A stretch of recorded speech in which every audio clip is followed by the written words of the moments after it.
လွန်ခဲ့တဲ့9နှစ်လောက်ကစပြီးတော့တမိုင်းဝင်ရွှေနောင်ဖျားကြီးမှာနှစ်စဉ်တိုင်းကျင်းပခဲ့တဲ့တပေါင်းဖျားပွဲကြီးလည်းမကျင်းပဖြစ်ခဲ့တာကြာခဲ့ပါပြီ။အဲ့ဒီအချိန်တုန်းကတပေါင်းဖျားပွဲကိုအနေနဲ့ရရက်ကမြင်းလဲ၊နွားလဲ၊ကားများနဲ့လာရောက်လည်ပတ်ခဲ့ကြပါလေ။ပြီးခဲ့တဲ့တပေါင်းလာပြီးနေ့ကကျွန်တော်မွေးရမြေကိုရောက်တော့ဖျားကြီးတန်တွားရောက်ဖူးမြော်ဖြစ်ခဲ့ပါတယ်။ဖျားကြီးတန်တွားရောက်ဖူးမြော်တဲ့အခါတိုင်းငယ်စဉ်ကလေးဘဝကမိသားစုနဲ့အတူဖျားပွဲကိုတွားရောက်လည်ပတ်ပြီးတော့ပွဲစည်းတန်းမှာမြင်းလျာမှန်သမျှကိုတပူတစားလုပ်ခဲ့တဲ့အမတ်တရတွေဇက်ပွဲတွေရွှေလာမင်းရုပ်ရှင်ရုံမှာရုပ်ရှင်တွေကြည့်ခဲ့ရတဲ့ငယ်ဘဝကအချိန်တွေကိုပြန်တွေးတတိယနေခဲ့မိပါလေ။တစ်ချိန်ကြာရင်တော့တပေါင်းဖျားပွဲကြီးလည်းပြန်လေကျင်းပနိုင်ဖို့မျှော်လင့်မိပါတယ်ခင်ဗျာ။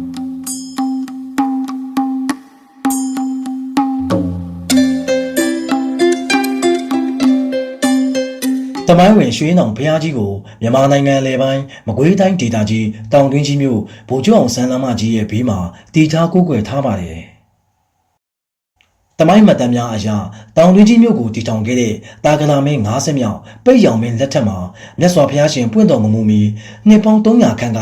ဘေနီလာမင်းကြီးကိုးကွယ်ခဲ့တဲ့ကတ္တဗဘုရားရှင်ရဲ့အုံလုံးမွေးရှင်တော်ဟာပိတ်ရောင်မင်းကြီးထံကိုရောက်ရှိခဲ့ပါတယ်မင်းကြီးကလည်းဝမ်းမြောက်စွာနဲ့ကတ္တဗဘုရားရှင်ရဲ့အုံလုံးမွေးရှင်တော်ကိုထာပနာပြီးတော့ဇေဒီတော်တစည်းကိုတည်ထားခဲ့ပါတယ်